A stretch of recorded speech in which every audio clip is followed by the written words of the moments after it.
Good evening, everyone. Welcome to our Bible Ponder for this week. This is the first kind of full-fledged video in our series on kind of big themes of the Bible that help us put the stories that we read from the Bible kind of in proper perspective so that as we read something, we can see how these themes weave and dance together to make a kind of wider story and something that still impacts us today. So the kind of theme that we're talking about today, it's a dual theme that I'm calling Exile and Exodus. And these two themes I've grouped together because they really do go hand in hand. And you will have heard us in church talk about these from the pulpit at various times and how they play out kind of again and again throughout the Bible. And they're two of kind of the most important ideas that come out of all of the Bible and still influence a lot of how we see ourselves as part of this great tradition. So obviously with the Exodus, that is a huge part of Judaism and Christianity. The Exodus being the beginning of the Passover meal, which is still celebrated year after year, and Passover meal, which then is taken by Jesus and becomes our communion, our Eucharist. And so the Exodus in that sense is still just right on face, a massive part of who we are as Christians today. But it's kind of even bigger than that. So there are historical bits to these, but in a way we need to understand why these historical accounts, as they're presented, are where they are and are what they are. So first, I think one of the things that we need to remember as we read the Old Testament as it's been compiled for us is that in some ways they present not just history, unbiased, objective history, but they present to us a way of understanding history and our current circumstances. And so they ascribe kind of meaning to historical things in order to help us understand who we are now. So for the people of Israel to read Genesis, Exodus, Leviticus, and Numbers, for them it's history, but it's history telling them who they are now. So it's not just information, it's also about now. The other way is seeing how we relate to God. So particularly with exile and Exodus, these themes are really important because they tell us a lot about who we are in relation to God and where we are kind of along this kind of continuum. So despite what the world looks like, we can look to these themes of exile and Exodus and look to a trust in God to see how God acts.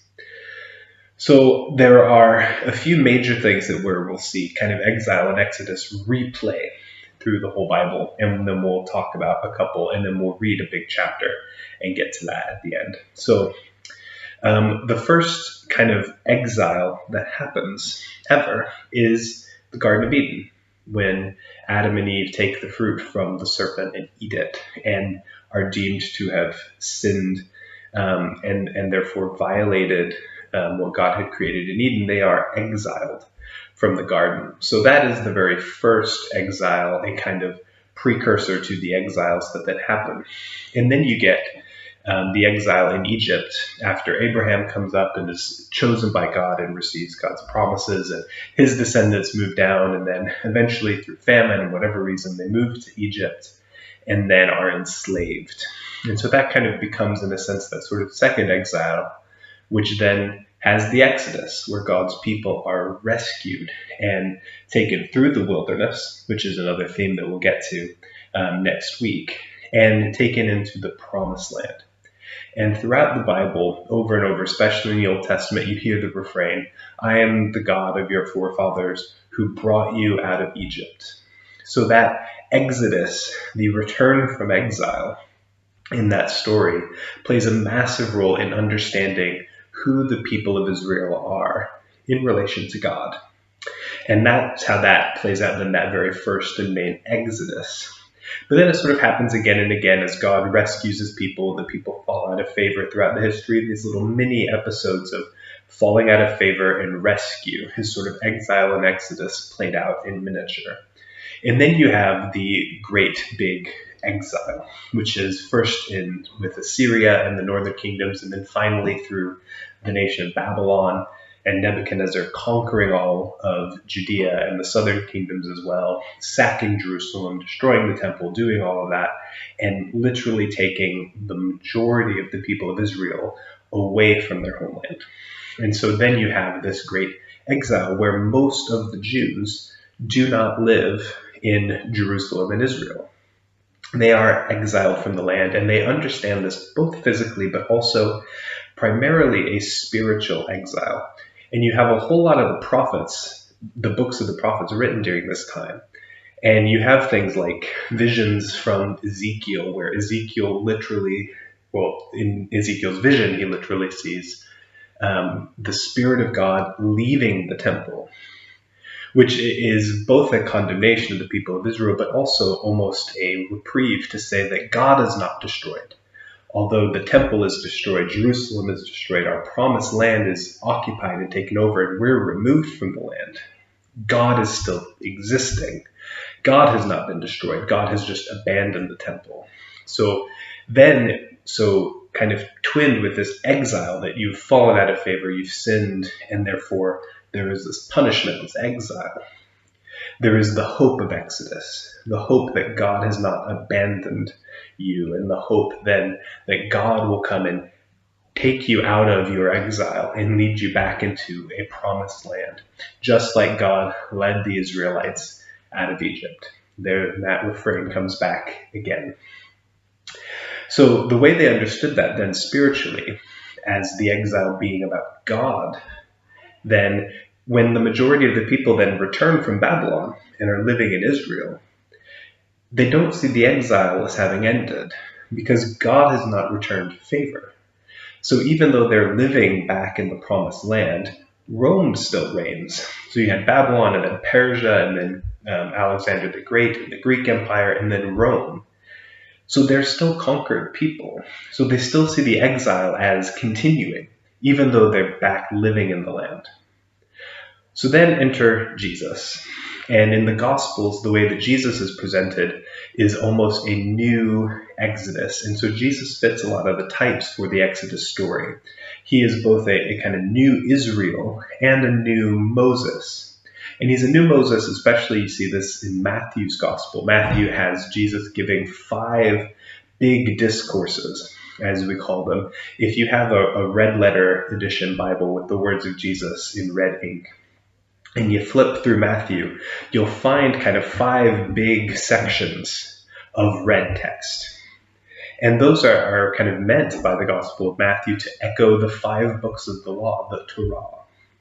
And many of the aspects of the story of Jesus' birth kind of echo Moses' birth.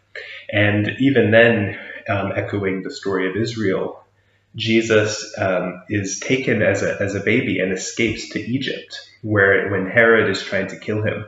So in the story of Moses, Pharaoh has issued a decree for all of the sons of the people of Israel to be killed because they're becoming too numerous. And so Moses is rescued and put in a basket, sent down the river, and Herod decrees that all the boys be killed for fear of this new king. And Jesus is then rescued. And so just as the people of Israel went into Egypt at first to be rescued and then came back into Israel, Jesus goes into Egypt and comes back. In the beginning of his ministry, he is baptized in the Jordan River by John the Baptist. And the nation of Israel enters the promised land by crossing the Jordan River. So even in the narrative bits of the story, the kind of parts that we would normally just brush over as geography or whatever, they play an important role as well in the story, because they're echoing this pattern of exile and Exodus. So then you also have Jesus choosing 12 disciples, kind of marking the 12 tribes of Israel. In the genealogies, he's in the line of King David and going all the way back to Abraham. But what is sort of different now when we get to Jesus is the pattern is coming to an end. So Jesus is going to be this last Exodus to end the exile for good and to repair our relationship to God. Because remember, this isn't just about bits of the story or narrative or history. It's also about how we relate to God. And that's where it gets to us as people. So Jesus comes and brings this new exodus and repairs our relationship with God. And that leads us to the text I'm going to read, a pretty lengthy text of just all of the chapter 18 of the book of Revelation. And in this chapter, part of John's vision is that he sees these different beasts and how they interact with the one seated on the throne and the Lamb, and how all of this plays out. And so a big key that this is exile talk, and this pattern repeated, is clearly that one of these beasts is named Babylon. And so she is both described as a woman, but also a city. And so what we'll see here when John is talking about the fall of Babylon, and maybe again, spiritually, the sort of end of exile, is you'll see talk that can relate to us. So we'll go ahead and read Revelation 18, and I'll pull out a couple of things here and there to talk about how Babylon isn't just a historical nation of Babylon, but is a sort of spiritual reality that has repeated itself and maybe still exists for us today. So let's read Revelation 18. After this, I saw another angel coming down from heaven, having great authority, and the earth was made bright with his splendor.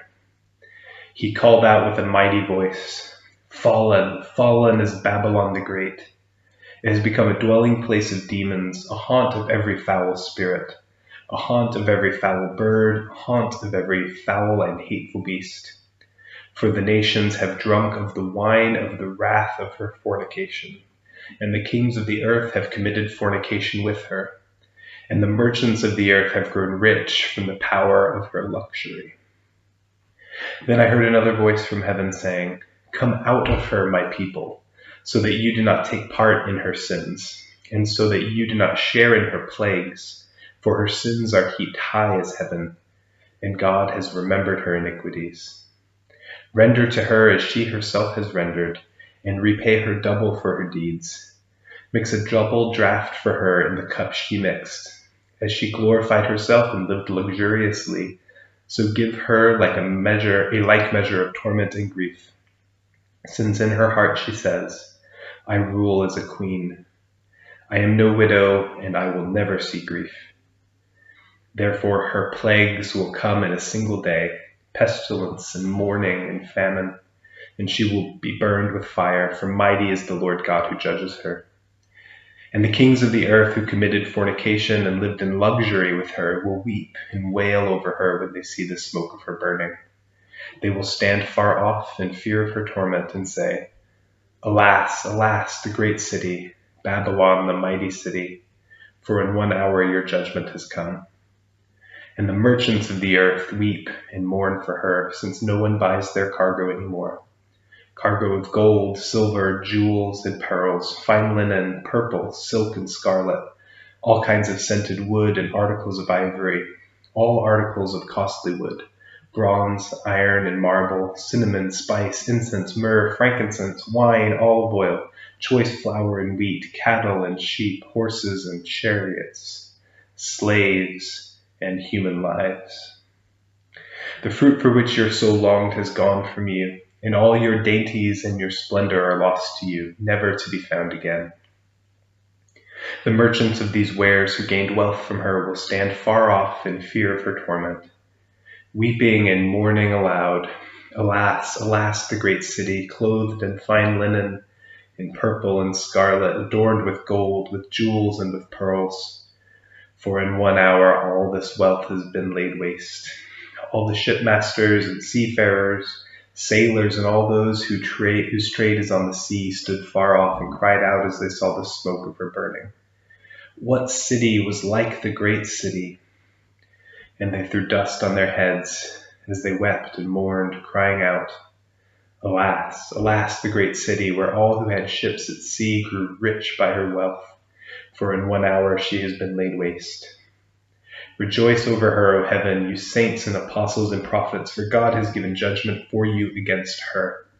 Then a mighty angel took up a stone like a great millstone and threw it into the sea, saying, With such violence Babylon the great city will be thrown down and will be found no more.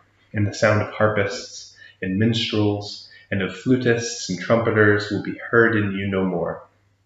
And an artisan of any trade will be found in you no more. And the sound of the millstone will be heard in you no more. And the light of a lamp will shine in you no more, and the voice of bridegroom and bride will be heard in you no more.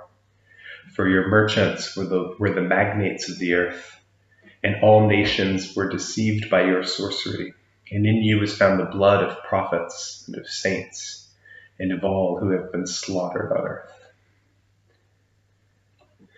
So what we see in this long chapter in the fall of Babylon is this repeated idea that exile is coming to an end, almost through an exodus. You have the phrase, "Come out of her, my people," a phrase really echoing the Exodus and God calling Israel up out of Egypt. And you have the talk of plagues and of pestilence, again, that kind of echoing that Exodus. But what we have here then that relates to us is, as I talked about, history being used and repeated, not just to see what happened as in facts, but to tell us who we are and how we relate to God. So the fall of Babylon for John in Revelation is likely for him, in his circumstance, relating a lot to Rome, the nation of Rome, the city of Rome. Rome was referred to as the great city, and of course it was rich, and all nations are a part of the Roman Empire, for them in their world, and they grow rich. And the massive point that you see here repeated over and over again that is shown as part and parcel of this great city of Babylon is its materialism. It's thoughtless, destructive materialism. Its focus on wealth and trading, not just goods, but even human lives. And so for John, in his context, in the late first century, he's seeing this end of exile and this new exodus through Christ as the fall of likely Rome, but not just Rome. Rome is only a placeholder. These ideas of materialism and destructive wealth creation and hoarding and the trading of goods and human lives exist outside of a specific city. At the time John writes this, Babylon is long gone from the earth. So Babylon was a placeholder. Rome is a placeholder. So the question then is, who in our modern world is Babylon? I can let you connect the dots of some of this wealth and materialism and thoughtless accumulation of things and trading, where when the city falls, who mourns but the merchants, the magnates, the people who are growing fat and wealthy off of this great city. And so as we see then the end of exile that we look forward to, this new exodus where God comes to rescue us, where we're looking to how we relate to God, we're looking for rescue from the God who brought God's people out of Egypt and rescued them and will rescue us. Jesus came as this new Israel to reenact this and to end the exile, but it's still being ended. It's that now and not yet, that Jesus has died for us, but we are still waiting for the ultimate conclusion of that. So for John in Revelation, we're only in chapter 18. In a couple of chapters, John gets to the end where Jesus comes again and the world is remade and there's a new city, a holy city, Jerusalem, that stands, and it's open, its gates are wide open and free, and everyone lives in peace and they live with God in the city. And that is the ultimate end of exile that we hope for, when the whole world is recreated. And then in this new city, in this new world, it's almost a new Eden, going all the way back to that first exile, where the end of exile is not just the end of the Babylonian captivity or the end of rule by Rome, but it's healing that very first exile from the Garden of Eden. And that's what Jesus' death accomplished. And that's what we await the full conclusion of when we wait for God to come and rescue us. So that is very, very in brief, exile and Exodus is a major theme of the Bible. Thank you for listening in, for watching this.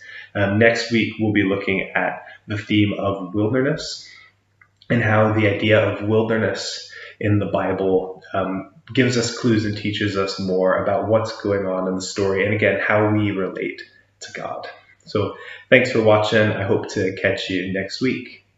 Bye-bye.